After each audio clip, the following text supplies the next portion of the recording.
Greg Sloop, and it's time for Live at 5 on this Monday, October 7th, 2024. Hope you're having an absolutely marvelous day. Beautiful day here in the Kannapolis, Concord area of North Carolina. We're still praying for all our friends up in the mountains who are still digging out of the damage from Hurricane Helene. Hope that you're doing your part to give. We're still collecting items. We're going to make a run probably a little later in the week this week than we had planned. Maybe Friday, we're going to try to head up. But if you have anything you'd like to give, we've got a lot of clothing donated. But if you have some more, we'll be glad to take it. Also, if you have any, stable food items, if you have gas or some small propane tanks, the green ones that they use for outdoor stoves, they'd be happy to get some of that. There's still a lot of people who do not have power, so we're trying to go back sort of analog with some of them. Today we are looking at another passage in the Old Testament. We're looking at well-known stories and passages in the Old Testament. I'm going to be talking for just the next couple of days about the principle of Sabbath again. I know I've talked about it a lot, but I think this is something that we need to re-grasp as the people of God, the concept of Sabbath. We're looking today at Leviticus chapter 25, verses 1 through 7. Leviticus chapter 25, verses 1 through 7, that talks about the Sabbath of the seventh year. We've talked about Saturday being the Sabbath in the Jewish calendar. We've talked about how from sundown Friday evening to sundown Saturday evening is their Sabbath, and they do no work. The stores shut down. All the Jewish owned stores in Jerusalem and all around, they shut down Friday evening at sunset, or even earlier because they have to get home by sundown.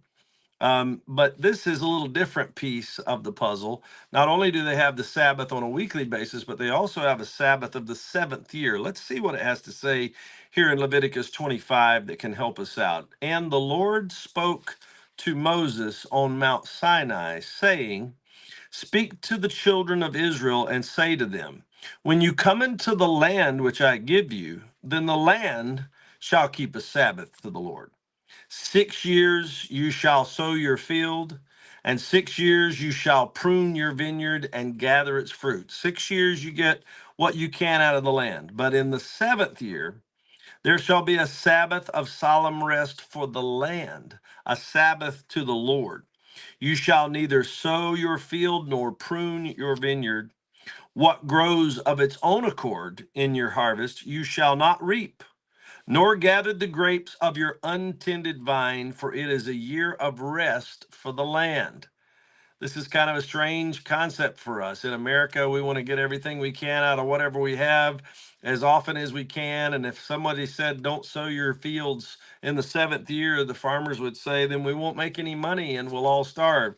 But the Jews, I think, had a good idea here because they allowed the land to rest for a year.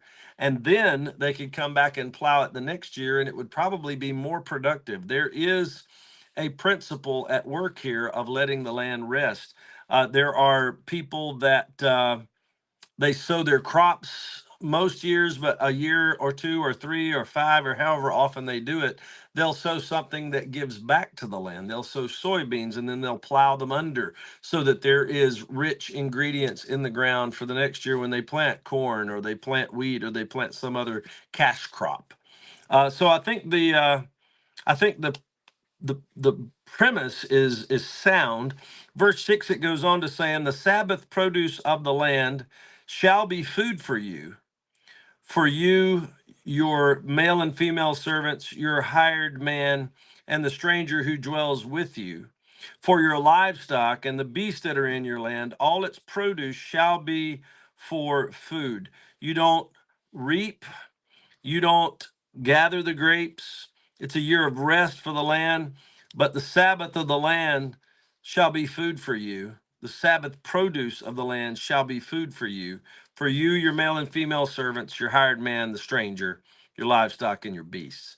Now, that seems a little contradictory there. What grows of its own accord, you shall not reap nor gather the grapes. but the Sabbath produce of the land shall be food for you. Now, there is another thing about provisions for the seventh year a little further down. That's verses 18 through 22. Let me talk about that to kind of fill out the story here. So you shall observe my statutes and keep my judgments and perform them, and you will dwell in the land in safety.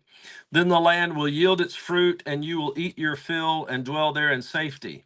And if you say, what shall we eat in the seventh year, since we shall not sow nor gather in our produce? Then I will command my blessing on you in the sixth year, and it will bring forth produce enough for 3 years. And you shall sow in the eighth year and eat old produce until the ninth year, until its produce comes in. You shall eat of the old harvest. Now, that is what he meant when he said the Sabbath produce of the land. He's saying the produce that is brought in that sixth year, you'll eat it the seventh year, the eighth year, and then the ninth year, you'll begin to grow a harvest again when that time comes. Tomorrow, we'll look at the year of Jubilee, which is wedged in between these two pieces of the seventh year thing. And verses 8 through 17 talk about the year of Jubilee, which is a beautiful concept, and it does relate to us today. We all can look for a Jubilee that comes when this life is over. So be back with us tomorrow. It's good to see some of you on with us today. I see Richard Britt and Kathleen Palace. There are others on that I can't see your names. Thank you for being here with us. Ken Woodard, good to see you too. And if you're with us day, night, morning, noon, or night, middle of the night, doesn't matter to me. If you're here, we're glad to be able to provide this for you on a daily basis, Sunday through Friday each week. And we're glad that you join with us. It's our honor to present this, and we hope it's a blessing to you. Spend time with God and the Word of God and prayer. It's the best thing you'll do all day, and it will transform your world if you allow it to. Special thanks to everybody who helped out with homecoming yesterday. We had a tremendous homecoming. The house was nearly full. Had a great meal afterwards. Just a lot of great fellowship and goodwill going out. We had a great group. We had our Hispanic, well, not our Hispanic, but our Spanish speaking service folks in with us, and we interpreted the message. It was great. Such a great day for everybody to be together and celebrate the blessings of God and the goodness of God to us. We got a few more hopping on here.